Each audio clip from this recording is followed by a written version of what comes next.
Olá! O nosso grupo vai falar sobre relações econômicas que marcaram no segundo reinado. Os partidos do Império, diferenças e semelhanças. Os dois grandes partidos do reinado de Dom Pedro II, o liberal e o conservador, representavam as elites do Império. Tinham muitos pontos em comum: o interesse na manutenção da ordem, do escravismo, da unidade territorial e das autoridades constituídas. O político pernambucano Holanda Cavalcante afirmou: "Nada tão parecido como uma Saquarema quanto uma Luzia no poder." Os liberais e conservadores chegaram a governar juntos, compondo o Ministério da Consolidação. O café assume a liderança. Introduzido no Brasil via Belém, no Pará, por volta de 1727, o cafeeiro nos primeiros tempos era considerado planta de quintal e servia apenas para consumo doméstico. No final do século XVIII, os cafezais ocuparam encostas próximas ao Rio de Janeiro e, em seguida, avançaram pelas terras do Vale do Paraíba, Fluminense e Paulista, o berço da cafeicultura comercialista brasileira. Café e ferrovias. No centro-sul do Brasil, quase toda a malha ferroviária foi construída visando ao escoamento do café. Barão de Mauá pensou em agilizar o transporte desse produto com a construção de uma ferrovia ligando de Jundiaí a Santos, passando pela cidade de São Paulo. Os capitais, os técnicos e materiais usados na construção foram usados materiais ingleses para essa importante ferrovia.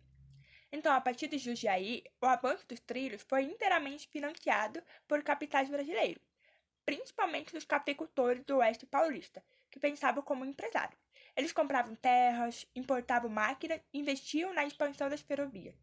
Assim, conforme as ondas verdes do café avançavam, iam-se multiplicando o número de ferrovias, como a Paulista, a Mogiana, a São Paulo-Rio e Ituana.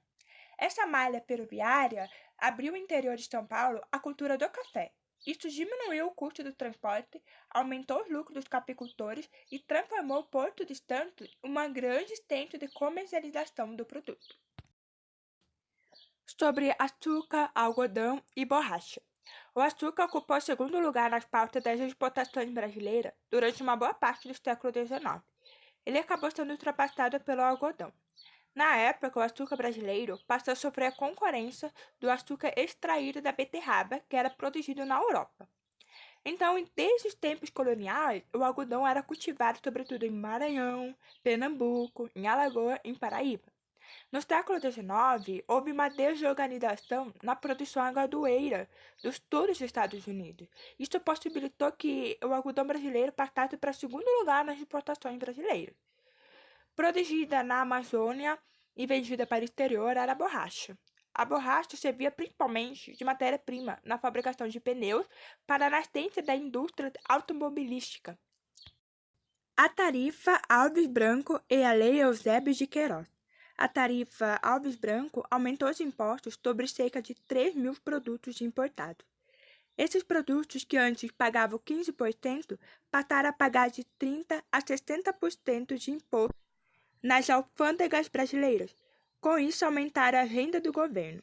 A Lei Eusébio de Queiroz, por sua vez, proibiu a importação de escravizados, liberando capitais antes usados na sua reposição.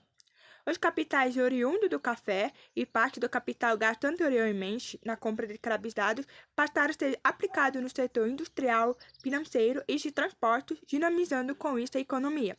Foram inauguradas então dezenas de indústrias como tecidos, chapéus, cervejas, navegação a vapor, estradas de ferro, bancos, empresas de mineração, de transporte urbano e de gás. Uma outra importante empresa de Mauá foi a Companhia de Iluminação a Gás da cidade do Rio de Janeiro, que a partir de 1854 passou a fornecer luz para as ruas e residências da capital do Império.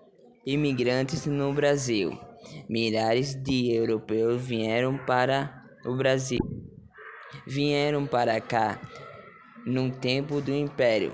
Foi a busca de trabalho e o desejo de ter uma terra própria. Em sua maioria, pessoas pobres que fugiam das guerras e da carência de terra. colonos nas fazendas de café.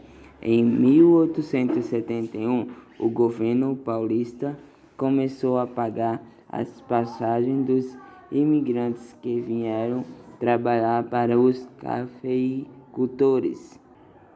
Estes, por sua vez, adotaram um novo regime de trabalho, o colonato. Recebiam um salário anual, podiam plantar e criar animais para consumo próprio e para venda. Os italianos dirigiam-se para as fazendas de café. Os portugueses e os espanhóis afluíram para as grandes cidades, como Rio de Janeiro e São Paulo, onde atuavam no pequeno comércio. Trabalhavam como carpinteiros, sapateiros ou ainda como operários. Alemães, italianos e poloneses no sul. No sul do Brasil, desde cedo, o Império escolheu áreas despovoadas para a criação de colônias, com o objetivo de povoamento, branqueamento da população e consolidação das fronteiras. Uma das primeiras foi a colônia alemã de São Leopoldo, criada em 1824, próxima de Porto Alegre. A colonização alemã também se estendeu a Santa Catarina, onde o pioneiro Hermann Bruno Otto Blumenau fundou a colônia Blumenau. Ele se empenhou em trazer da Alemanha pessoas das mais variadas profissões. Tinha uma única exigência, que todos começassem a vida como pequenos proprietários, pequenos comerciantes ou exercendo uma profissão liberal.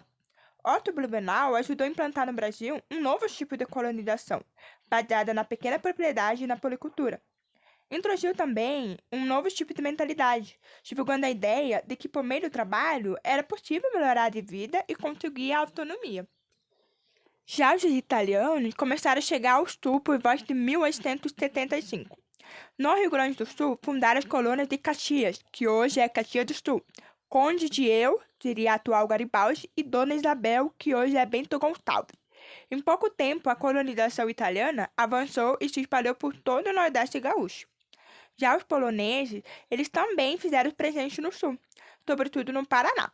Entre 1870 e 1920, entraram no Brasil 103.500 poloneses, 43.000 no Paraná, 34.300 no Rio Grande do Sul e 6.700 em Santa Catarina e os demais em outros estados.